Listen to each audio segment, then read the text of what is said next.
अगर आप लोग हमारे चैनल पर नए हैं तो प्लीज चैनल को सब्सक्राइब करो और ऐसे पार्टनर की वीडियो देखने के लिए बेल आइकन को ऑन करें। आदित्य अपने मैनेजर से शादी के अरेंजमेंट के बारे में बातचीत कर रहा था। मैनेजर साहब, इस स्टेट के अलावा देश में जितने बड़े बड़े नेता, बड़े बड़े बिजनेसमैन हैं, उन्हें मेरी शादी का इनविटेशन देना बिल्कुल मत भूलना। जी मैं समझ गया आदित्य सर। मैनेजर तुरंत वहाँ से चला गया। इधर आदित्य अपनी माँ के कमरे में आया। माँ, आपने अपने सभी फ्रेंड्स को इनविटेशन दे दिया है ना? अरे बेटा, तू इतनी टेंशन क्यों ले रहा है? तेरी इतनी बड़ी टीम है। माँ, भले ही हमारे पास काम करने के लिए इतने सारे लोग हैं, लेकिन मैंने पापा से सीखा है कि हर काम पर नजर रखनी चाहिए। चिंता मत करो बेटा, तेरे पापा जहाँ भी होंगे तुझे देखकर बहुत खुश हो रहे होंगे। वहीं दूसरी तरफ रागिनी के घर में भी जोर शोर से शादी की तैयारी चल रही थी। उसके घर बहुत सारे रिश्तेदार और दोस्त आए हुए थे। रागिनी किसी राजकुमारी से कम नहीं लग रही थी। सारा काम देखते देखते वो रसोई घर में घुस गई, जहाँ बहुत सारे नौकर खाना बनाने में लगे हुए थे। अरे वाह, खुशबू तो बहुत अच्छी आ रही है। जी मैडम, मैम साहब ने कहा था कि शाम को बहुत सारे बच्चे आ रहे हैं, उन्हें गोलगप्पे बहुत पसंद है, वही बना रहा हूँ। गोलगप्पे मैं बनाऊंगी, उसका पानी भी मैं ही तैयार करूंगी। मुझसे ज्यादा स्वादिष्ट आप लोग नहीं बना सकते। इतने अमीर घर की लड़की होने के बावजूद रागिनी के अंदर बिल्कुल भी घमंड नहीं था। उसने गोलगप्पे अपने हाथों से बनाए। उसके बाद खाना बनाने में भी सभी नौकरों की पूरी मदद। इसी तरह खुशी खुशी आदित्य और रागिनी की शादी का दिन आ ही गया। आदित्य ढोल नगाड़ी के साथ बारात लेकर आया। बारात में बड़ी बड़ी महंगी गाड़ियाँ थी। बड़े बड़े नेता, बड़े बड़े बिजनेसमैन डांस कर रहे थे। ऐसा लग रहा था जैसे कहीं के राजकुमार और राजकुमारी का विवाह हो रहा हो। अब आप दोनों फेरों के लिए खड़े हो जाइए। आदित्य और रागिनी के फेरे होने के बाद वरमाला की भी रस्म हुई। आदित्य के सारे दोस्त डांस कर रहे थे, उधर रागिनी के भी दोस्त डांस कर रहे थे। सारा परिवार बहुत खुश था। अगली सुबह रागिनी विदा होकर अपने ससुराल पहुंच गई। वहाँ पर उसका खूब स्वागत किया गया। जब सभी मेहमान चले गए तब रागिनी ने अपनी सास से कहा, सासू माँ, आज मेरी इस घर में पहली रसोई है, मैं आप सबके लिए पानी पूरी बनाती हूँ। अरे नहीं बहू, इस घर में इतने सारे नौकर हैं, तू भला क्यों बनाएगी? सासू माँ, रसम तो रसम होती है। रागिनी ने सबके लिए पानी पूरी बनाई। आदित्य और उसकी सास को उसका स्वाद बहुत स्वादिष्ट लगा। रागिनी, तुमने हमारे पुराने दिन याद दिला दिए। हाँ बहू, तू भले ही करोड़पति घर की है, लेकिन जमीन से जुड़ी हुई है। ये हमें बहुत पसंद है। और जो तू ये हर वक्त घूंघट डालकर रखती है ना, ये हमें बहुत अच्छा लगता है। तू अपनी परंपरा नहीं भूली। आदित्य के मोहल्ले में सब करोड़पति रहते थे। सबके घरों के बाहर BMW, ऑडी जैसी गाड़ियाँ खड़ी रहती थी, लेकिन रागिनी का चेहरा किसी ने नहीं देखा था, क्योंकि वो घूंघट में ही रहती थी। सब कुछ बहुत अच्छा चल रहा था।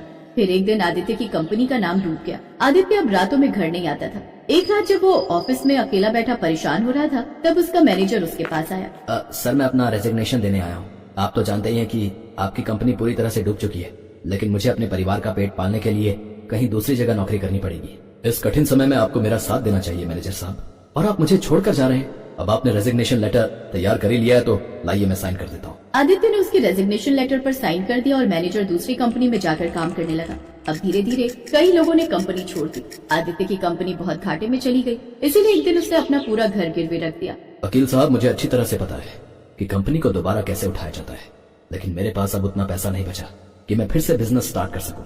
इसीलिए ये घर मुझे गिरवी रखना पड़ रहा है। तभी वहाँ पर आदित्य की माँ और रागिनी आ गई। बेटा, तू ये क्या कर रहा है? माँ, आप तो सब कुछ जानती हो, फिर क्यों अनजान बन रही हो? इसके अलावा मेरे पास कोई दूसरा उपाय नहीं है। आदित्य, आप घर गिरवी मत रखिए, मैं पापा से बात करती हूँ। रागिनी, अब तुम मेरी जिम्मेदारी हो। मेरा भी कोई आत्मसम्मान है। मैं तुम्हारे पिता से किसी भी तरह की मदद नहीं ले सकता। आई होप यू अंडरस्टैंड। तो इस तरह आदित्य ने अपना घर गिरवी रखकर जो भी पैसा मिला अपनी कंपनी में फिर से इन्वेस्ट कर दिया, लेकिन उसका वो पैसा भी डूब गया और घर उसके हाथ से चला गया। अब उसके पास सिर्फ एक BMW कार, उसकी माँ और बीवी रागिनी के अलावा कुछ नहीं बचा था। अब आदित्य अपने परिवार के साथ उस मोहल्ले से दूर एक तंबू बनाकर रहने लगा। वक्त भी कैसे अजीब अजीब खेल खेलने लगता है। एक पल में राजा बना देता है और दूसरे ही पल रंग बनाकर छोड़ता है। चिंता मत कीजिए सासू माँ, वो कहते हैं ना, वक्त हमेशा एक जैसा नहीं रहता। अगर हम राजा से रंग बने तो रंग से दोबारा राजा बन जाएंगे। ऐसे ही धीरे धीरे वक्त बीतता गया, लेकिन आदित्य को सफलता नहीं मिल रही। कोई भी उसके प्रोडक्ट नहीं खरीद रहा था। धीरे धीरे उनके पास पैसे भी खत्म हो रहे थे, क्योंकि सारा पैसा उसने कंपनी में ही लगा दिया था। फिर एक रात रागिनी ने आदित्य और अपनी सास से कहा, आदित्य, सासू माँ, हमें आगे की जिंदगी जीने के लिए पैसे कमाना बहुत जरूरी है। मैंने आज तक कहीं नौकरी तो की नहीं, और ना ही मैं आदित्य को कहीं नौकरी करने दूंगी, वरना उनकी इंसल्ट होगी। मुझे पानी पूरी बनाना आता है, तो क्यों ना मैं पानी पूरी बनाकर बेचूं। उसी मोहल्ले में जिस मोहल्ले में हम लोग रहते थे, वहाँ बड़े बड़े लोग रहते हैं, तो कमाई भी ज्यादा होगी। रागिनी, तुम पागल हो गई हो क्या? तुम मेरी और मेरी माँ की इंसल्ट कराओगी? देखिए आदित्य, पहली बात तो यह है कि कोई भी काम छोटा या बड़ा नहीं होता। दूसरी बात यह है कि आपकी कोई इंसल्ट नहीं होगी, क्योंकि उस मोहल्ले में मुझे आज तक किसी ने देखा ही नहीं है। हर वक्त मैं घूंघट में ही रही हूँ। अब ज्यादा मत सोचिए, मुझे काम करने दीजिए। मेरा भी कुछ फर्ज बनता है। आप मुझे पापा से मदद नहीं मांगने दे रहे, लेकिन मैं खुद तो कुछ कर सकती हूँ ना। बहू, हम तुझे रोकेंगे तो नहीं, तू भी इस घर की सदस्य है, क्योंकि जिंदा रहने के लिए खाना तो खाना ही पड़ेगा। रागिनी ने अपना सोने का हार बेचकर एक पानीपुरी का ठेला लगाना अगले दिन से ही शुरू कर दिया। लेकिन उस मोहल्ले में बहुत बड़ी बड़ी लग्जरी दुकानें और बड़े बड़े रेस्टोरेंट पहले से ही थे, इसलिए रागिनी के पानीपुरी के ठेले के पास सुबह से शाम तक कोई नहीं आया। लोग सामने रेस्टोरेंट में पानीपुरी खाने जा रहे, पर मेरे ठेले के पास क्यों नहीं आ रहे? इसके पीछे क्या रीजन हो सकता है? मेरे पति बिजनेसमैन है, उन्हें जरूर पता होगा।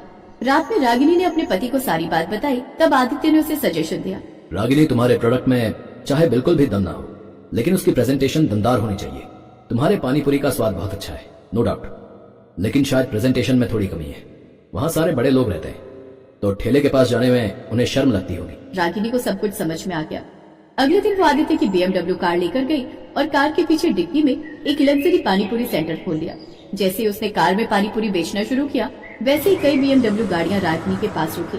एक्सक्यूज मी मैडम, मुझे जरा 10 प्लेट पानीपुरी पैक कर दीजिए। श्योर मिस्टर ओबरॉय, बट आपसे पहले भी बहुत सारे लोगों के ऑर्डर्स लगे हुए, तो मैं पहले उन्हें दे दूं, फिर आपको दूंगी। I hope you understand. Yes yes, no problem madam. अब रागिनी को समझ में आ गया था कि किस इंसान से किस तरह से डील करना है। अब उसकी पानीपुरी का स्वाद लोगों को इतना पसंद आने लगा कि हर रोज वहाँ पर BMW की लाइन लग जाती थी। कुछ महीनों बाद इस शहर में कुछ ही महीनों में कार वाली पानीपुरी यानी तुम्हारा बहुत नाम हो गया है। मैंने सुना है बड़े बड़े बिजनेसमैन तुम्हारी पानीपुरी खाने आते हैं। ये फोटो देखो, अगर ये आदमी कभी तुम्हारी दुकान पर पानीपुरी खाने आए तो तुम्हें इसके साथ। आदित्य ने रागिनी के कान में कुछ कहा। वो फोटो आदित्य के मैनेजर की थी। कुछ दिनों बाद आदित्य का पुराना मैनेजर रागिनी के पास पानीपुरी खाने आया। रागिनी ने पानी में कुछ मिला दिया, जिससे मैनेजर नशे में आ गया। लगता है आप किसी बहुत बड़ी कंपनी के मालिक हैं। इतना सुनते ही मैनेजर का सीना चौड़ा हो गया। मुझे एक सजेशन दीजिए ना, ये सामने रेस्टोरेंट वाला मेरा कॉम्पिटिटर है, इसे रास्ते से हटाने के लिए क्या करूं? मैडम, बहुत आसान है। इसके रेस्टोरेंट में काम करने वाले मेन आदमी को पकड़ो, उसको पैसे का लालच दो, फिर उसके पानीपुरी में कुछ ऐसा मिला दो जिससे उसकी मार्केट खराब हो जाए। ये प्लान काम करेगा? अरे मैडम, ये मैंने खुद आजमाया है। मैं पहले जिस कंपनी में मैनेजर था ना, उस कंपनी के प्रोडक्ट मैंने जानबूझकर 2 कौड़ी के बनवाए, जिससे उस कंपनी का नाम मार्केट में खराब हो गया। लोगों ने इन्वेस्ट करना ही बंद कर दिया। कौन सी कंपनी थी वो? अरे वो अपनी आदित्य बिरला कंपनी। दूसरी कंपनी ने मुझे अपनी कंपनी में ये 20% का पार्टनर बना लिया।